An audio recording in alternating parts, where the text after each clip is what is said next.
Some betrayals do not begin with hatred.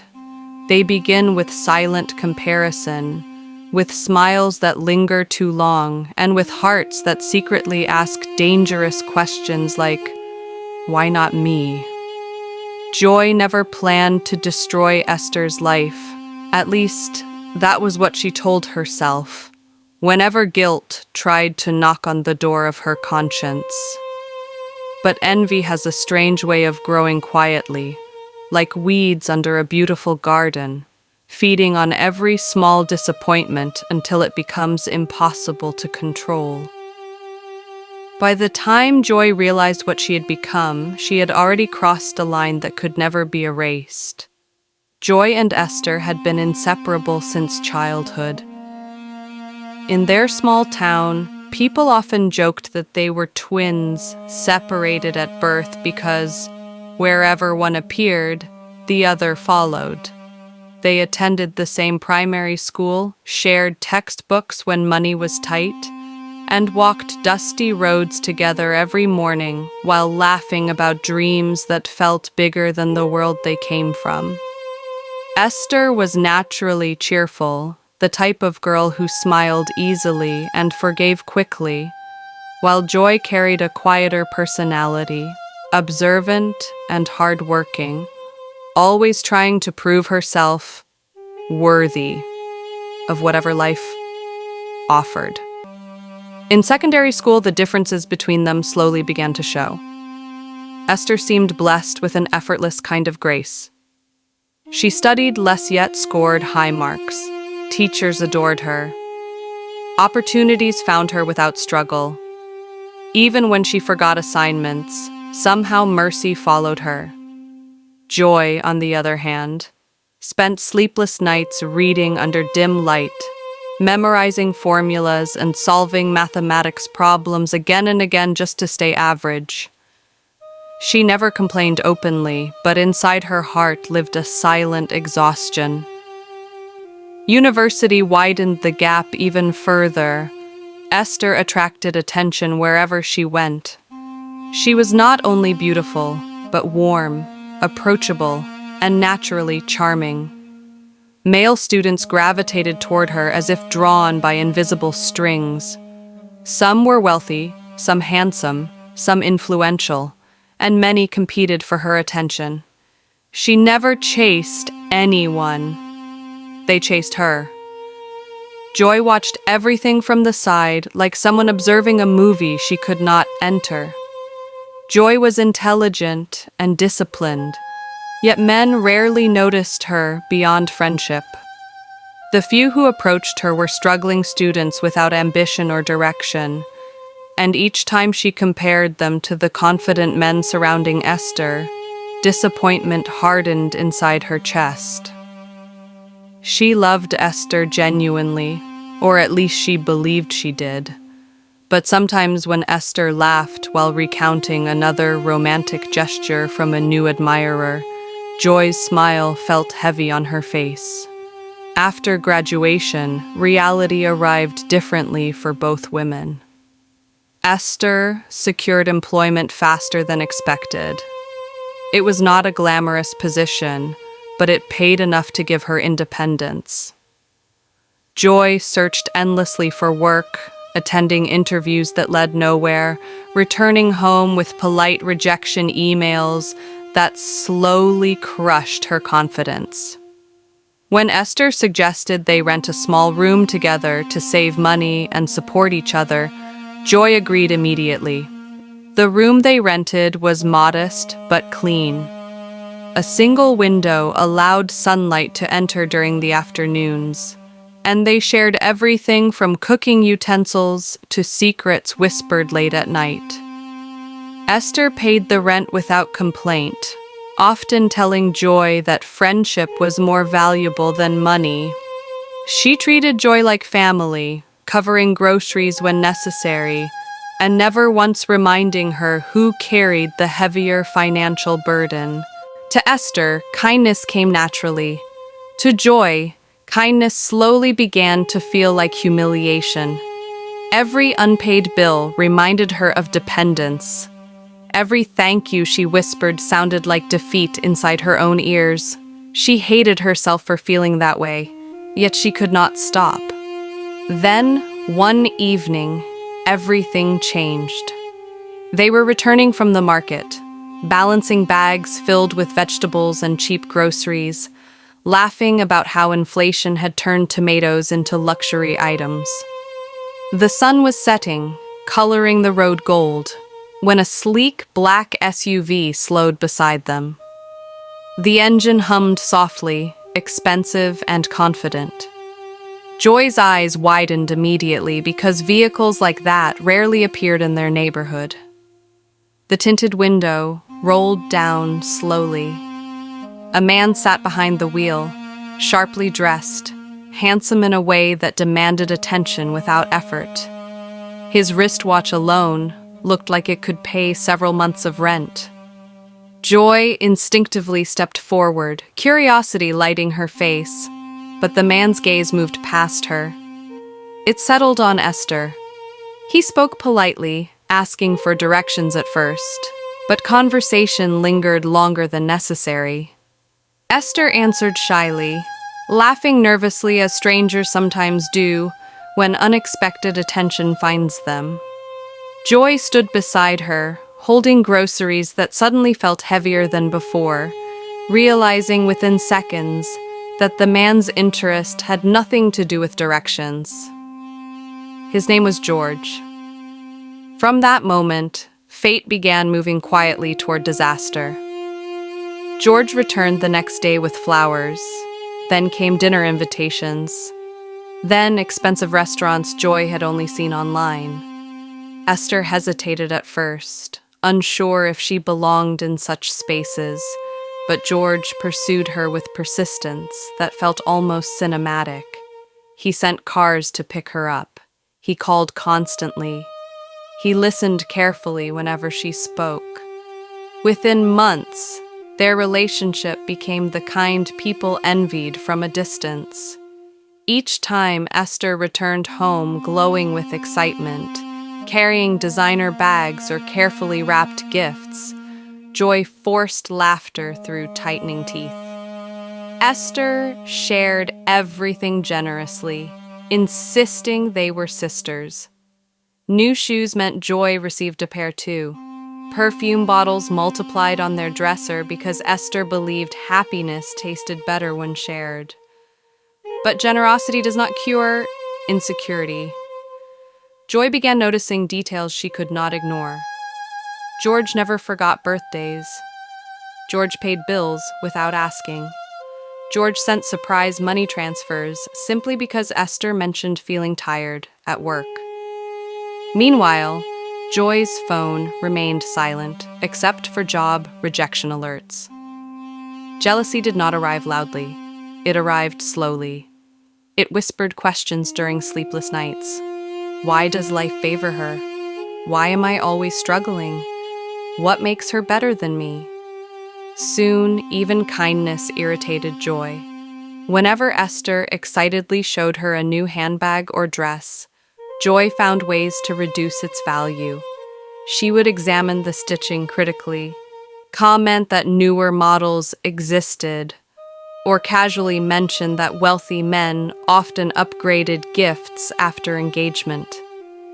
Esther laughed off the remarks, believing they were harmless opinions between close friends. She never realized bitterness was already living inside her home. George eventually proposed marriage. The engagement shocked nobody except Joy. The wedding preparations filled their small room with fabrics, makeup boxes, and endless excitement. Esther cried often from gratitude, convinced God had remembered her after years of struggle. Joy helped with arrangements, attended fittings, and smiled in every photograph. But behind Esther's back, her face changed. Her smile disappeared. Her eyes hardened. Because while Esther walked toward a future filled with promise, Joy felt left behind by destiny itself. And envy, once planted, had finally begun to grow roots. Marriage did not change Esther's heart. If anything, it made her softer.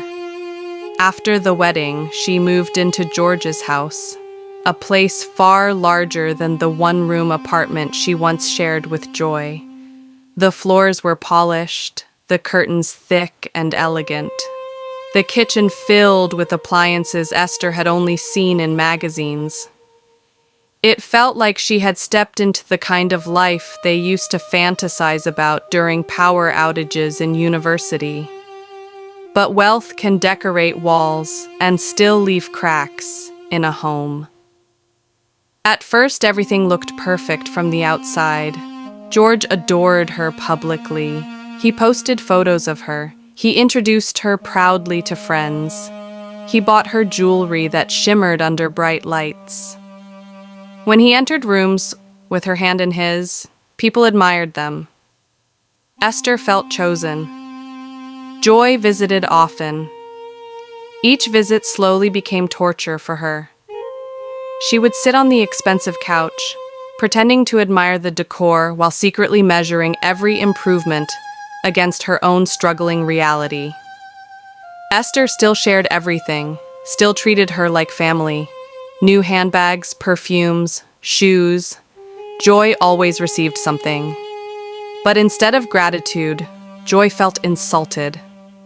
Sharing began to feel like pity. Meanwhile, something else was happening behind closed doors. George had a temper. It began with small things. Raised voice, slammed doors, accusations over minor misunderstandings. Esther dismissed them as stress from work. She told herself all men had flaws. She convinced herself love required patience. But gradually, the shouting turned into force. A tight grip on her wrist, a shove against the wall. Apologies followed quickly, wrapped in expensive gifts and dramatic remorse. After every violent episode, George would arrive with something grand. A new phone, gold jewelry, a luxury handbag, even a car. Esther accepted them, not because she valued the gifts more than peace, but because shame silenced her. She could not imagine telling anyone that the same man who financed her comfort also bruised her dignity. So she chose silence and replaced truth with performance. Whenever she visited Joy, she displays the gifts proudly, smiling as if her life were untouched by pain. She described romantic dinners. She described surprises. She never described fear. Joy watched everything. From her perspective, Esther was living in paradise. The house, the car, the constant upgrades, the glowing skin that wealth seemed to polish. Joy's unemployment stretched longer than expected. Interviews kept failing. Savings disappeared. Eventually, she moved into a different small apartment with a new roommate because she could no longer rely on Esther's support after marriage. Pride prevented her from asking for help. The roommate had known both women since university and remembered their bond clearly. She often spoke kindly of Esther, reminding Joy how much Esther had sacrificed during school days. But reminders only irritated Joy. Jealousy had matured into resentment. Joy began replaying every childhood memory differently. Instead of remembering shared laughter, she remembered every moment Esther succeeded more easily, every grade, every compliment, every opportunity. Then something dangerous happened. Joy stopped seeing Esther as a sister. She started seeing her as competition. The more George spoiled Esther, the more Joy felt invisible. Men still approached Joy occasionally, but none compared to George's wealth or confidence. She rejected them dismissively, convinced she deserved better, yet angry that better never appeared. Envy slowly transformed into entitlement. She began thinking that life owed her compensation. The opportunity arrived when George started visiting Joy alone occasionally, under the excuse of checking on Esther's sister. At first, it seemed innocent. He would drop off items Esther sent, or deliver money she insisted Joy should have. But conversations lingered longer than necessary. Compliments slipped into their exchanges. Joy noticed the way George's eyes studied her when she dressed carefully. She recognized the weakness in him, and instead of stepping away, she leaned closer. What began as subtle flirtation became deliberate attention. She dressed differently when he visited. She laughed longer at his jokes. She allowed her hand to brush against his arm and never withdrew quickly. Each time she crossed a line, she told herself it was harmless. Each time she justified it by remembering Esther's perfect life.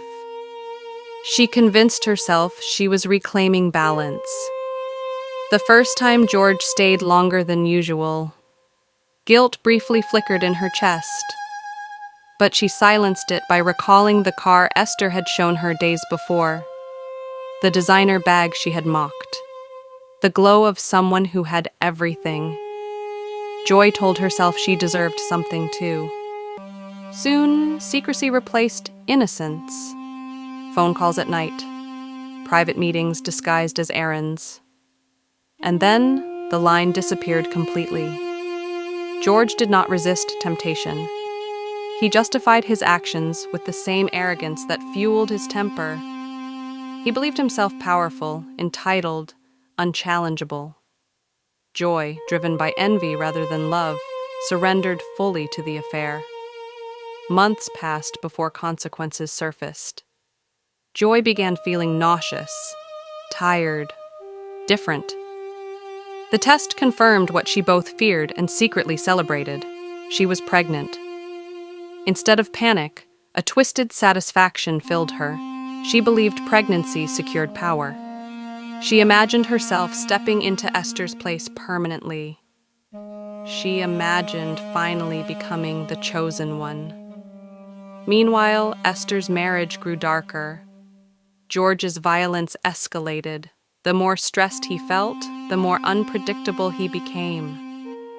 Esther endured silently, still protecting his image publicly. She visited her aunt once, gathering courage to confess the abuse. But her aunt, deeply rooted in traditional beliefs, dismissed the severity. She framed suffering as normal.